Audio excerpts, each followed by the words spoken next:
Juste avant que la vidéo commence, tu dois absolument savoir que tu peux récupérer une formation gratuite Assure ton bull market comme un pro et en plus de ça un accès VIP au contenu exclusif. Défile dans la description de cette vidéo, clique sur le premier lien juste ici, clique sur obtenir gratuitement, remplis ce formulaire, trade sur notre plateforme partenaire BitGet et obtiens le contenu VIP qui te permettra de trader à mes côtés en suivant mes stratégies et un accès VIP sur mon Discord. Également, tu recevras automatiquement mon top 5 altcoin pour 2024. Tu peux retrouver une vidéo qui t'explique tout dans la description. Juste ici, bon visionnage. Bonjour à tous, j'espère que vous allez bien. On se retrouve pour le brief du lundi 6 mai 2024. On se fera un point Bitcoin, Ethereum et vous avez choisi en commentaire d'analyser Link. Aujourd'hui, c'est ce qu'on va analyser. Je remets du coup en jeu Smart Layer Network, SLN contre Aptos, APT, c'est à vous de choisir pour la prochaine vidéo, donc celle de demain. Pour l'analyse, le commentaire qui reviendra le plus gagnera l'analyse. Alors, super bonne nouvelle pour le Bitcoin qui réintègre le range. C'est le scénario qu'on avait vu. Pour un scénario bullish, il fallait absolument réintégrer range, donc faire déviation, réintégration. C'est-à-dire que le prix ici a fait cette énorme phase de consolidation. Ensuite, on a eu la petite phase de déviation qui vient récupérer les stop-loss juste ici, la petite phase en jaune ou orange. Et ici, on s'attend, tant que le marché ne repère pas le bas du range, à une phase d'expansion verte qui ira déclencher tous les stops au nord au-dessus des 74 000 $. C'était le scénario envisagé en cas de réintégration, tant que le marché ne perd pas le range. Ok, donc ça, c'est le scénario qui serait bullish tout simplement pour aller récupérer tous les stops qui sont en train de s'accumuler au-dessus des plus hauts. En revanche, si jamais le marché repère le bas du range, ça confirmera malheureusement que c'était une prise de stop, mais qu'on n'a pas eu assez de force ici pour enchaîner sur faire de nouveaux sommets, et malheureusement que le prix gardera cette dynamique baissière et qu'on ira chercher de nouveaux plus bas, direction par exemple 52 000, 53 000 $, 54 000 $, etc., etc. Donc, l'optique de trade ici, elle est très simple. Vous voyez qu'on a réintégré juste ici, quand on a eu déviation des stop-loss, réintégration, l'objectif simplement c'est de venir acheter l'imbalance qui s'est créé sur la réintégration. Il y a un déséquilibre du prix. Ici, le marché va probablement revenir combler tout ça avant de faire une prochaine vague haussière potentiellement.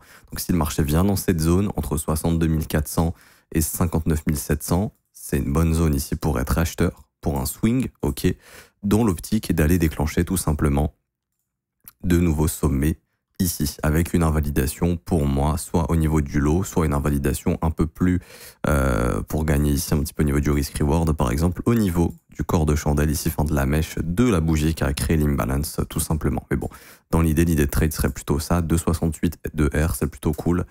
Si jamais on effile, pourquoi je mets le buy limit ici, puisque ça correspond au corps de chandelle, tout simplement, du swing low précédent juste ici, donc c'est une très très bonne localisation. C'est le milieu de l'imbalance également, c'est dans l'imbalance précédente également ici qui était baissière. Donc voilà, grosso modo l'idée de trade ici pour aller chercher les plus hauts. Et je le répète, si jamais on perd le bas de range, c'est pas positif. À ce moment-là, on reprendra du flux baissier. Donc là en tout cas c'est super bullish ce qui a été fait sur le Bitcoin.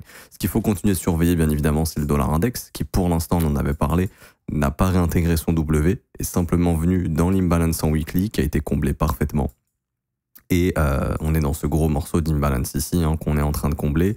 Et pour l'instant, le dollar reste fort. Malgré cette réjection, le dollar ne confirme pas encore quelque chose de baissier. Il est dans un pullback pour tenter d'aller faire de nouveau plus haut. Ça serait la fameuse menace pour le Bitcoin, pour aller chercher justement de recasser le range en fait si jamais le dollar index accélère. Donc ça c'est vraiment à surveiller. Ce qu'on aimerait voir c'est vraiment le dollar qui faiblit et qui vient péter je dirais à peu près les 104 points pour qu'on soit tranquille et que le Bitcoin puisse faire son petit move tranquille. Également du côté du marché américain, ce sera plutôt du côté du Nasdaq ici.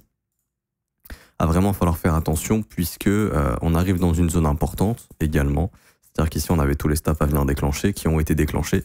Et on a ce petit morceau d'imbalance ici qui attend d'être comblé, qui est en train doucement d'être comblé. Et également, on a le précédent move baissier juste ici, qui va être extrêmement important. S'il y a bien une zone dans laquelle on peut trouver du rejet sur le marché américain pour faire une continuation baissière, c'est ici, aux alentours des 18 000 points, 18 500 points. Si on ne se fait pas rejeter ici, franchement, c'est très positif. Et là, on s'attendrait à une appréciation des assets à risque. Encore une fois, vous vous rappelez ce qu'a annoncé la Fed, un ralentissement de la réduction du bilan. Normalement, c'est positif pour les marchés. Ok, c'est une très bonne chose. Normalement, les actions sont censées prendre en valeur, les indices également, donc les assets à risque également. Maintenant, techniquement, est-ce que ça se confirmera? Ça, c'est la question. Faut surtout pas. Ici, je me mets en close line. Vous voyez, là, on a le morceau d'imbalance ici. On a le W qui se forme. Si jamais on se fait rejeter ici, malheureusement, on va réintégrer le W et là, ça veut faire de la continuation baissière. Faut surtout pas voir ça sur le marché US. Donc vraiment, en ce moment, vous surveillez dollar index, Nasdaq. Vous regardez comment les deux se comportent. S'il y a un Nasdaq qui à tout moment reprend du flux baissier, c'est pas positif. Par exemple, si le Nasdaq vient et arrive à recasser cette zone ici, donc arrive à repasser sous les 17 700 $, c'est pas bon. Ok. Personnellement, c'est ce que je vais surveiller. Mais revenir là-dessous, là, sous l'imbalance qui s'est créé sur l'impulsion haussière, si on réintègre ça, c'est-à-dire qu'on réintègre le W, qu'on est juste venu récupérer les stops, et l'objectif, ce sera de faire une continuation baissière. Et ça serait pas du tout bon, et je pense pas que le Bitcoin va apprécier, c'est pour ça que je regarde absolument ces niveaux ici.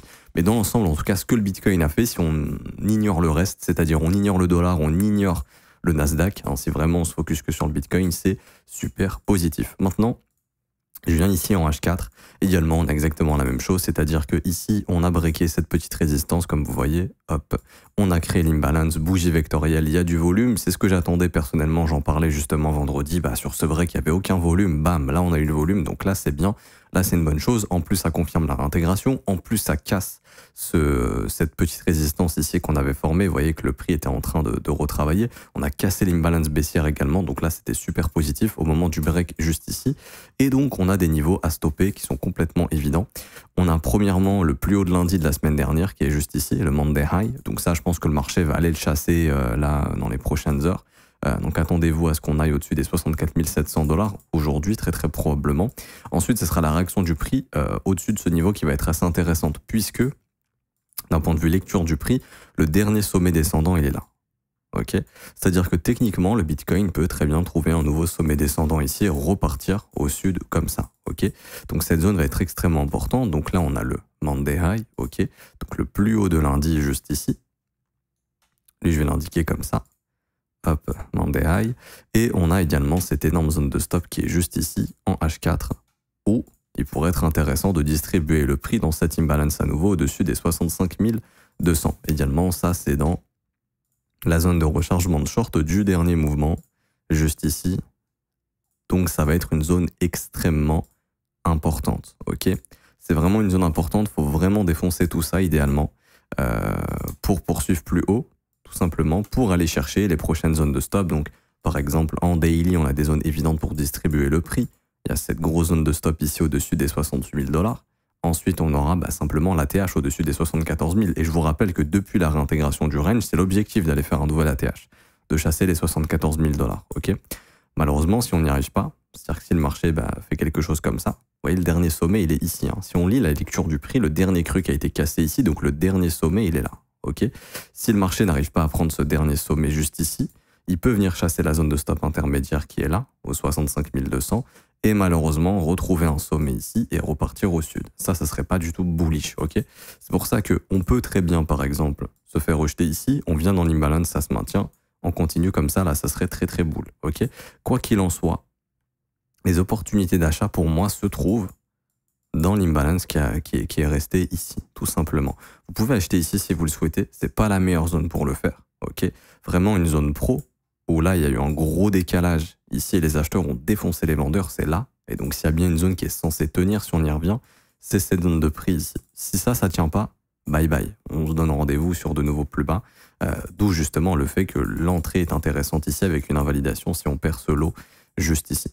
Ok, donc là, c'est vraiment de l'optimisation. Maintenant, si vous voulez juste savoir la direction du prix, pensez bullish tant que le marché, je dirais, ne perd pas les 59 500. On pense bull et on pense continuation haussière. Maintenant, voilà, je vous donne vraiment des niveaux importants. Monday High, 64 600. Et ici, tous ces sommets qui servent un petit peu à rien, qui attendent d'être chassés, hein, parce que le dernier sommet important, je répète qu'il est juste ici. Et c'est ce sommet qui est censé être maintenu si on veut continuer de faire du flux baissier. Donc c'est pour ça que c'est un sommet important à surveiller. Autre data importante, ça j'en parle plus avec les élèves généralement, mais là je l'ai vu juste avant de lancer le brief, du coup je tiens à vous en parler. C'est ici sur iBlock. Donc c'est un truc que j'utilise depuis très longtemps. En fait ici c'est le cumulatif volume delta des ordres de plus de 10 millions de dollars. Donc en fait il y a beaucoup de gens qui l'interprètent mal. Après moi je l'interprète d'une façon qui est totalement différente. En fonction de ce que fait le prix, pour moi ce CVD correspond à des traces de market making et pas de gens qui souhaitent acheter ou vendre et spéculer sur un mouvement haussier ou baissier. Également, j'explique ça rapidement parce que j'ai pas énormément de temps, je dois filer après. Grosso modo, Le market maker n'est pas là pour accumuler, distribuer, prendre de l'argent sur un prix qui monte. Non, il y a beaucoup de gens qui savent pas ce que c'est un market maker. Le market maker, il est juste là pour s'assurer que les ordres s'exécutent bien et que le marché soit liquide. C'est tout. Le market maker, il veut pas acheter du bitcoin à 10 $, le revendre à 1000 $. D'ailleurs, le market maker en a rien à foutre que le bitcoin soit à $1 million ou à 100 000 $. Si le market maker veut trader en fonds propres avec les informations qu'il a du côté du market making, ok. Et d'ailleurs, dans un marché régulé, le market maker n'a pas les informations des stops, etc., etc. Le market maker sait où sont les buy limits, les sell limits, etc. Mais le market maker va pas savoir directement où est votre stop, ok. En théorie, si l'exchange ne trade pas contre vous, si l'exchange n'est pas dans la main avec le market maker, en théorie, normalement, il n'est pas censé être au courant. Bref, on s'en fout. Il y a des zones évidentes où il y a du volume qui va s'exécuter, ok, mais en théorie, voilà, le market maker, il est là pour exécuter les ordres. Imaginons, je mets un ordre sell limite de 1 milliard ici, par exemple sur Bybit, ok, et sur Binance, le prix il monte. Ça va créer un décalage, parce que moi, je vais bloquer le prix à 1 milliard de dollars ici sur Bybit, mais si sur Binance, ça monte, Bybit va devoir suivre, ok?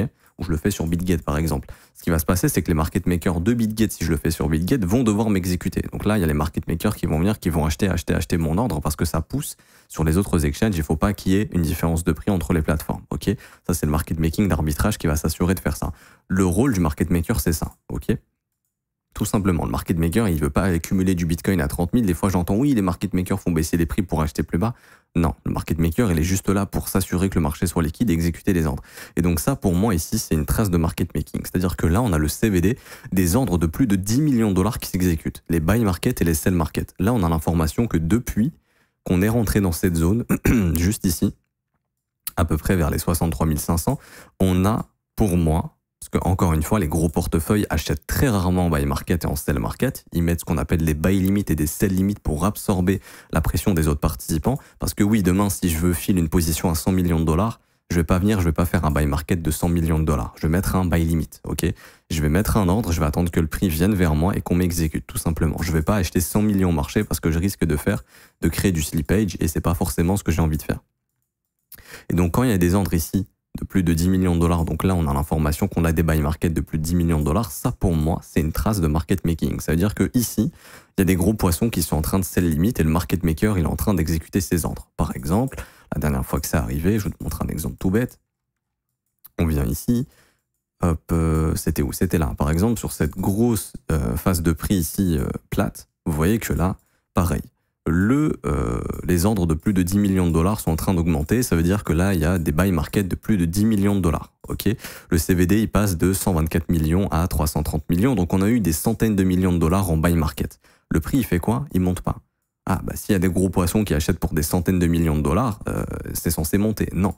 D'où mon interprétation qui est que, ici, c'est du market making. C'est-à-dire qu'en gros, il y a des gros poissons qui vendent ici tout simplement et le market maker, il s'assure de les exécuter simplement. Et on voit que derrière, le CVD, il explose, le prix, il est flat et ensuite on rejette et on va faire de nouveau plus bas.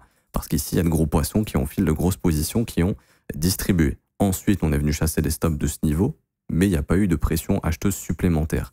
Bah là, c'est un peu la même chose. Après, je dis pas que ça va se repasser comme ça. Mais on commence à voir des gros poissons ici qui distribuent des positions à nouveau, puisqu'on voit clairement que ici on a créé une résistance, que le CVD il augmente, et donc à mon humble avis, et qu'on a des whales ici qui sont en train de sell limit tranquillement et distribuer des positions ici. D'où justement le fait de, attention quand même, petite vigilance, je dis pas que ça va baisser, loin de là, hein, mais petite vigilance dans le sens où on a l'info que proche du Monday High, il y a de gros poissons déjà qui commencent à distribuer des positions, et attention à ce genre de price action où on récupère le Monday High, on récupère la zone de stop et on se fait repousser dans l'imbalance. Ici, il faudrait vraiment faire attention à ça parce que derrière, si on reprend du flux baissier, bon, on reviendra dans cette zone et là, il faudra absolument que ça tienne. Ok, c'est juste ce que j'explique. C'est-à-dire que ici, vu ces informations-là, je pense qu'il y a de grosses probabilités de déclencher un spike ici pour déclencher des stops, des liquidations parce que le Monday High, c'est un niveau important. Et derrière, si on se fait repousser dans l'imbalance, attention à ce qu'on reprenne du flux baissier parce que si le prix refaiblit, on viendra probablement combler ces zones. Donc là, je m'adresse plutôt à ceux qui sont en train d'essayer de trouver du long ici. Ça peut être dangereux pour vous parce que le marché peut faire un petit piège avant d'aller chercher plus haut. Ok, parce que c'est cette zone qui est intéressante, c'est pas cette zone ici. Maintenant, ça veut pas dire que le prix peut pas faire ça. Le prix peut clairement monter beaucoup plus haut à partir d'ici. Ok, mais je dis juste qu'en termes de probabilité, il est assez probable de revenir tester cette zone parce qu'elle nous appelle pas forcément entièrement, mais juste de revenir déclencher cette zone avant de faire de nouveau plus haut, c'est quand même probable.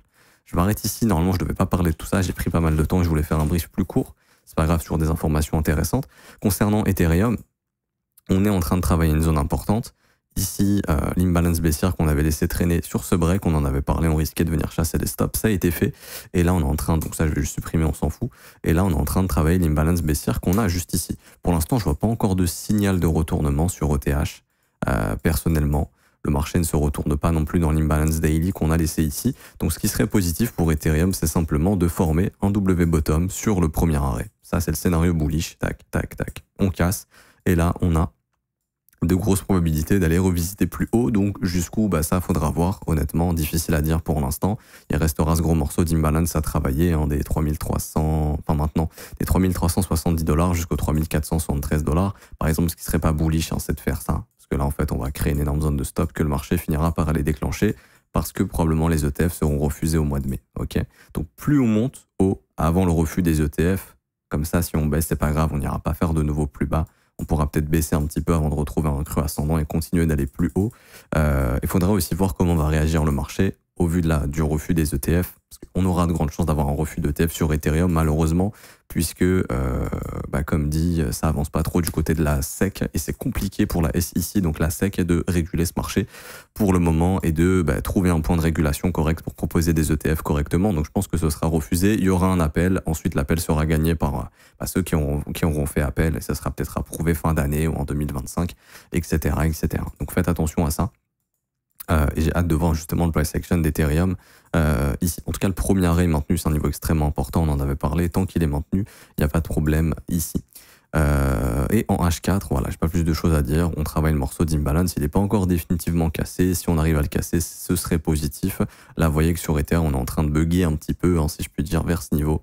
L'imbalance, la résistance précédente, on s'est fait rejeter. Voir des distributions ici, par exemple, on prend les stops, on réintègre, ça serait pas très positif pour Ethereum qui viendra, lui, combler cette zone ici que vous voyez entre les 2995 $ et les 3050 $. Et c'est cette zone qui doit absolument tenir. Si ça tient pas, ça sent pas bon. Donc vraiment, surveillez bien ce qu'on n'est pas déviation, réintégration, parce que si on fait ça, ça peut vite redéclencher du flux baissier et c'est pas ce qu'on aimerait voir donc avoir au niveau de la session US aujourd'hui. Si on peut pousser plus ou non. Il y a d'énormes zones de stop au-dessus des 3185. Je vois pas le marché laisser tout ça intact avant de, si jamais, faire un petit retracement pour aller combler les zones dont je vous parle ici. Pas plus de choses à dire sur ETH et du coup on finit avec le Chainlink qui est un peu une charte similaire à Ethereum, dans le sens où on est en train d'essayer de faire un W bottom, et d'ailleurs il y a beaucoup d'altcoins qui n'ont pas été faits en nouveau plus bas, contrairement à Bitcoin ici, donc on a retrouvé de la force face au BTC. Là on voit Link BTC qui commence à redevenir fort, donc est-ce que ce serait le moment pour les altcoins d'essayer de rebriller un petit peu? Ça faut surveiller, ce serait pas mal en tout cas. Après la prise de stop ici de ce dernier lot, c'était une zone parfaite pour nettoyer un petit peu le marché. On est venu prendre les stop loss, parfait. Ici on est revenu prendre les stops intermédiaires juste ici. Parfait également. Donc là, pour moi, tant que le prix ne retourne pas sous le lot des 12,39 $, il y a clairement du jeu haussier qui peut essayer de se former et essayer de résoudre tout simplement ce W bottom au nord ici pour qu'on puisse avoir potentiellement une structure de continuation et pourquoi pas tenter de pousser et de faire de nouveau plus haut pour Chainlink. En tout cas, pour moi, tout ce qui se passe au-dessus de la structure, ça va être important parce que vous doutez bien que si le prix fait ça, ce serait pas bon. Ça voudrait dire, vous connaissez maintenant la chanson, création de range comme ceci. Hop, oula, cette couleur est pas très sympa sur ce template. Voilà. Avec déviation ici, malheureusement réintégration et vous connaissez la suite, distribution, continuation baissière. Ça voudrait dire qu'on est toujours dans des distributions où on est dans un marché qui est baissier en fait, dans du flux baissier. Je parle pas de bear market ici, le bear market que vous connaissez, où ça ferait baisser pendant 2 ans. Ça voudrait juste dire que la cible théorique pour moi serait simplement de venir en zone de rechargement ici, venir combler ces morceaux d'imbalance et que du coup le marché s'y prépare. Déviation, tac tac tac, réintégration et donc on y va et là probablement former un bottom pour une prochaine phase haussière. Ça serait le scénario baissier. Le scénario haussier bien évidemment c'est le W bottom, pas de réintégration et hop, on va bouffer ce sommet, ce sommet, ce sommet et on continue la direction haussière tout simplement. Ok, pas plus de choses à dire sur Link. Maintenant je sais que vous aimez bien quand on se projette projette pardon, et qu'on fait des objectifs haussiers, baissiers, etc. Enfin, objectif de bull run. Alors, faut savoir que Link, je crois qu'il s'est arrêté au 38,2 si je dis pas de conneries, donc c'est un niveau extrêmement important. Ouais, on s'est arrêté au 38,2 ici. C'est un niveau dans lequel malheureusement le marché peut faire de nouveau plus bas. Moi perso, je pense clairement pas que Link fera de nouveau plus bas. Je pense sincèrement que le bottom il est ici à 4,80 $. Je vois pas Link aller plus bas. Du coup, je pense que simplement ça nous forme en fait notre fameuse prochaine consolidation et accumulation. Ok, donc même si on va un peu plus bas, c'est pas tellement grave. Je pense qu'on fera une énorme structure ici et je pense que ce niveau finira par casser. Le niveau des 38,2, vous connaissez la règle, quand 38,2 ça cède, on pousse au moins jusqu'à 61,8 en théorie. Donc là, 61,8, ce serait au moins les 34 $, donc ça me paraît être un objectif clairement réaliste.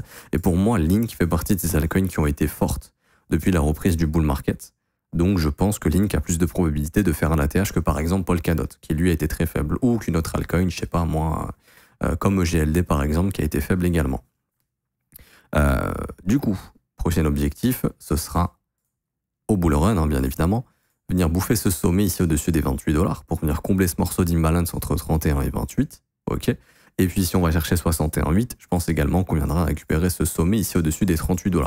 Après, l'objectif en cas de nouvelle ATH pour Link, vous connaissez comme d'hab, on prend le plus haut, le plus bas et on fait une extension de 161,8 200%.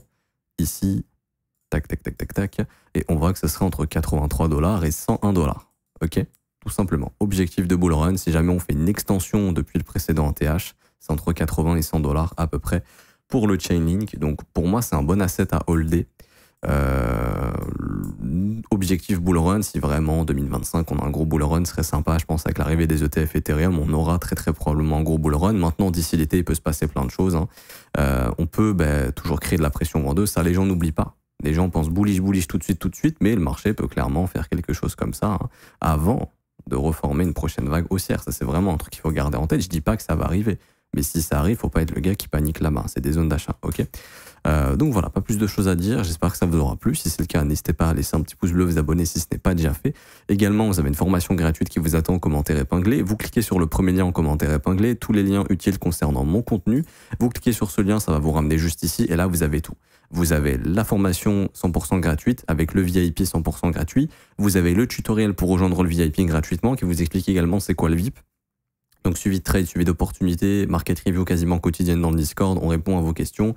On vous aide aussi également dans votre trading, ça c'est 100% gratuit et on se focus sur le day trading dans le VIP. Ok. Pour ceux qui veulent se former et rejoindre l'école, vous cliquez sur ce lien, rejoindre mon école de trading. Ça vous ramène sur le site de l'école. L'école, c'est simple, c'est un suivi quotidien tous les jours en direct avec vous, disponible en rediffusion. On analyse le marché ensemble, on voit des opportunités ensemble. Je réponds à vos questions, je vous aide dans votre trading. Également, on voit des setups ensemble et sur le côté, vous avez une formation de 19 h qui vous attend. Cours vidéo, écrit, exercice, examen, quiz pour valider vos compétences et vous allez tout apprendre sur l'analyse technique, l'order flow, l'analyse fondamentale, la psychologie des marchés, créer votre propre plan et développer votre profil de trader. Ça commence à partir de 49 € par mois, c'est sans engagement, vous pouvez essayer un mois et arrêter par la suite. Et vous avez aussi les offres plus long terme, 3, 6 et 12 mois qui, elles, ont des réductions, jusqu'à 36% de réduction sur l'offre annuelle. On est à 380 € au lieu de 488 € pour une année entière à nos côtés. Tout est dispo en rediffusion, je le redis, si vous n'êtes pas là pendant le direct, vous inquiétez pas, tout est dispo dans le Discord et également la formation est sur notre site web directement. Dès que vous payez, vous avez accès à tout ça instantanément. Je m'arrête ici, n'hésitez pas à nous rejoindre, on se retrouve du coup demain. Moi je vais poursuivre avec les élèves. Bonne journée à tous, à demain, ciao ciao.